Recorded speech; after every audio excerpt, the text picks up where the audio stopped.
the way back room now, and we've done the chocolates, and now we're gonna look at the popcorn, and our local popcorn expert is Miss Jasmine. So Miss Jasmine, tell us a lot about what you do back here with the popcorn. We're so excited. Well, back here we are in Popcorn Kingdom. I have the biggest room, so we named it the Kingdom. I'm the self-proclaimed princess, and it kind of was a nickname that just ended up sticking, and now we just kind of go with it. I love it. Here we have Pebbles and Bam Bam. These are my 60-ounce twin poppers in the presidential cabinet, and we can do hundreds of gallons of popcorn an hour with these going at the same time. Today we're going to be using Pebbles to make some kettle corn. About how much popcorn do you think that you pop in a week? In a week, easily probably,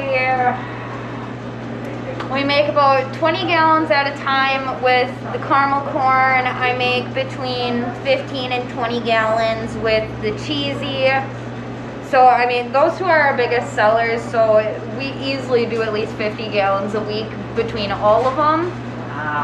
Kettle corn, one that we're doing today, I'll probably pop about between 15 and 30 gallons a week, just so that way we always have constant fresh popcorn in the display case where it keeps it hot and ready. Okay. And this, we have the butterfly popcorn that we use for the kettle corn and the cheesy corn and all of that. The butterfly just means it's got more of the little wings on it, so it makes it slightly more fragile, but it makes the kettle corn absolutely delicious. Yep. And it's a very tender, sweet popcorn. Sweet popcorn. Okay. Very cool. So we'll go ahead and get this going. So when we make the kettle corn, we take our popcorn, which I have pre-measured, and we'll go ahead and we'll dump it in there, and we'll get our oil going. So now that the oil's in there, we'll wait for it to pop a couple times. Once the popping has started, we'll go ahead and we'll dump in our sugar mixture, which is what makes the kettle corn, it gives it that sugary coating to it. I wish we could capture the smells with our video, because it smells so good in here. Oh yes, especially once we dump the sugar in. And if you listen closely, you can hear the popping starting. Oh, we can hear it. So then, once we hear the popping start, we'll go ahead and we'll... There it comes! Oh my goodness! You gotta watch out for flying corn kernels every now and then. And now with the sugar in there, it kind of drops the temperature a little bit, so you'll see where the heat turns back on to get it back up to temperature. And once the sugar's all melted and the oil is heated back up, then it'll actually start to repop the popcorn again. And you'll hear more of the popping, and then it starts to come out, and it'll be all nice and covered in that sugar coating. And it will be very hot when it comes out. So just What temperature are you usually using for something like this? The oil will be right around, if I can remember correctly now, I want to say it's right around 270. Okay. Is where the oil will be at to actually pop it. The kettle itself will get much hotter than the oil will. Okay. Especially right here, I can't tell you how many times I've scorched myself on these kettles. Gotta be very, very careful. hot. Yep. Oh, I can hear it going to town again now. Oh, yeah. Jasmine, how long have you been making popcorn? I have been here since October is when I had actually come here, and we built this place from the ground up, basically. We did have a previous location. However, when we were over there, we only did chocolate. So we actually opened up selling the popcorn, I believe it was right around Labor Day weekend. And then I've been here since, basically once we bought the honey pot, I came into the picture. And since it's been the honey pot, Oh my gosh, here it comes! Here it comes! Oh my gosh.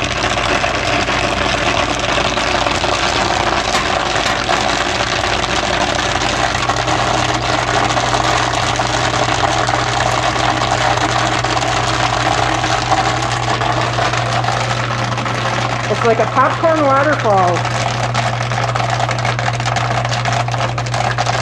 And we have our salt right here.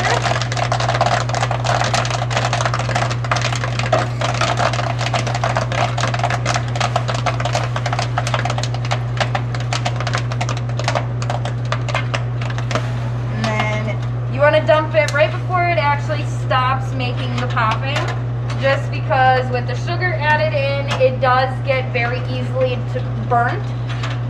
So you want to dump it a little bit earlier than what we would dump the other popcorns that we make. We'll close that so that way the sugar doesn't cause too much smoking. And then while it is still nice and hot, go ahead and we'll sprinkle the salt on there and mix it up so that all the salt's evenly coating on it.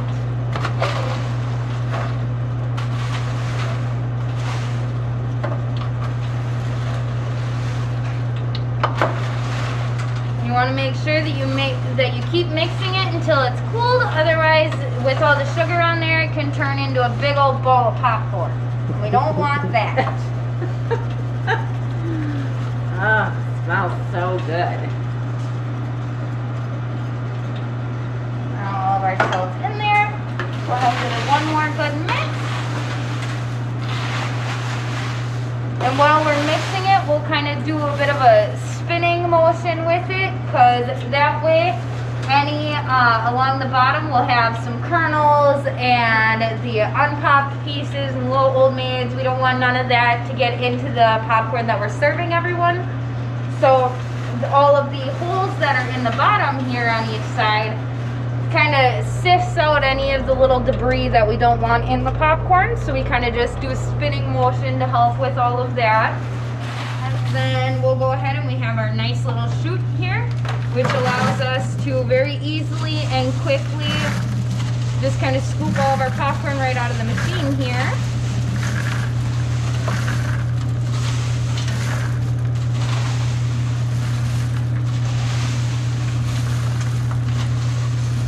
And then from here, Lynn and I are just breathing deeply. Oh. It smells so good. It really does. Look, there's a bowl for Susie.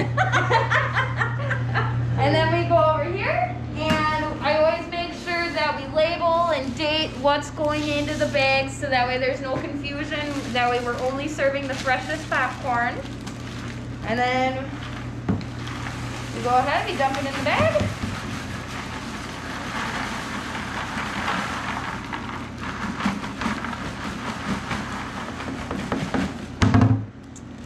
Oh, look at that. I would have spilled it all over the floor by now. She's really good. It takes a lot of practice. I have had many times where I've had a whole big mess to clean up. That would be me all the time. Yeah. And then, got my little twist ties over here. Go ahead, seal it up, and then we store it on our handy dandy little racks over here where it will wait to be filled into the display case and picked up by all the customers. Now you were saying something about these machines. These are the caramelizing machines. Can you Yes. tell us a little bit about that? These are my Mark 20s. I have two of them. I have Bertha and Betty. So that we make all of the caramel in here, and then once it will automatically actually has a little heat and timer on here. So when we're heating it up, it'll actually tell me, there we go, it's currently at 70 degrees. And then once we actually get all of the caramel ingredients in there, we'll go ahead, let that run, and there's a automatic buzzer in it. So once it gets up to the right temperature, I don't have to worry about candy thermometers or nothing like that. It'll automatically go off and tell me it's ready to go. Add in all my extra ingredients at the end of that, and then we can go ahead and dump all the popcorn in there. And we can make 20 gallons on each of them. So I can have 40 gallons going at the same time. And it'll take me about a half hour or so, and I'll have 40 gallons of caramel corn. That is a lot. That's Yeah. awesome. So you're actually popping the popcorn over here and then adding it to these machines Yep. with the caramel ingredients? Yes, Okay. we use Bam Bam to pop our caramel corn popcorn. Awesome. And once it comes out of there and it's all dried with the conditioner in there, which is what blows the hot air up through the bottom. I can actually give you a little sneak peek here. You see, there's a little trap door down here. And if I can do this without spilling any popcorn, this like a comes secret up and you spill a little bit, but that's okay. And under there, that little hole that's in the bottom, there's a vent under there that is what heats up the air and blows it up. And it also acts as a catch for any debris that falls under in there through these little holes as well. But the vent that's in there will blow the hot air up into the whole entire cabinet. And there's also little vents here on the side, you can see them, so that it heats up where, not directly above it, it'll go through the entire case. And that will dry out the popcorn, get rid of any leftover moisture from popping, and keep it nice and crisp. And then it'll take probably right around 5 minutes or so, and then the popcorn will be ready to eat, and all the oil will be dried up out of it and whatnot. And then we'll go and dump it directly into here with all of the caramel that's mixed up, and then you'll have a whole completely fresh batch popcorn. Inside of here, you can kind of see a little bit of a difference. This is our white butterfly, which is the one that we use to make the kettle corn. And it's got a lighter color than the mushroom. Yep. Seeds look a little fatter. And they look they look a little longer on the butterfly one. On the butterfly ones, and a little rounder on the we mushroom. Learned something new today, Miss. Absolutely. Yeah. That's awesome. And that's everything to the popcorn. And then we also have our yellow butterfly, which it looks very similar to the mushroom. It's got that yellower color. We're running low on this bag, if you can see it very good. But that one's also got that yellower color, but it's got more of a similar shape to the other butterfly mushroom, or other butterfly popcorn that we have. How big are those bags, Jasmine? These are 50-pound bags. And how many do you think you go through in a week? In a week, at least one. I will replace all of these at least once a week. So it'd be 150 pounds of popcorn that they use in a week.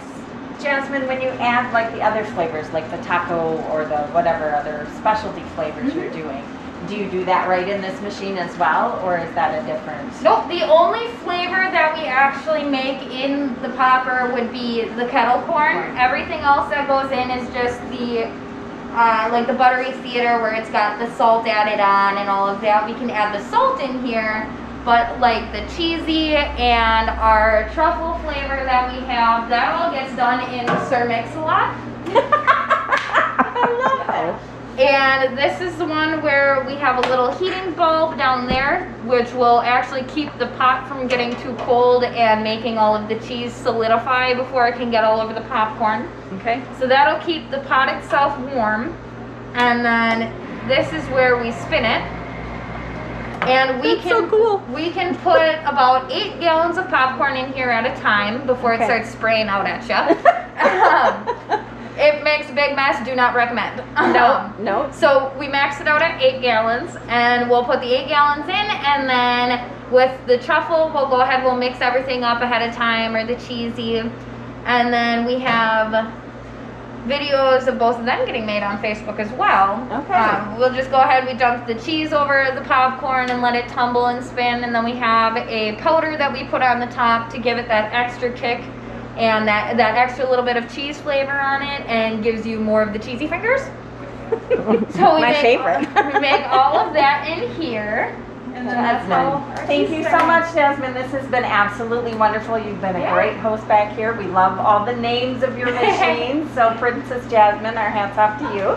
Absolutely. We would crown you Queen Jasmine here, right? Absolutely.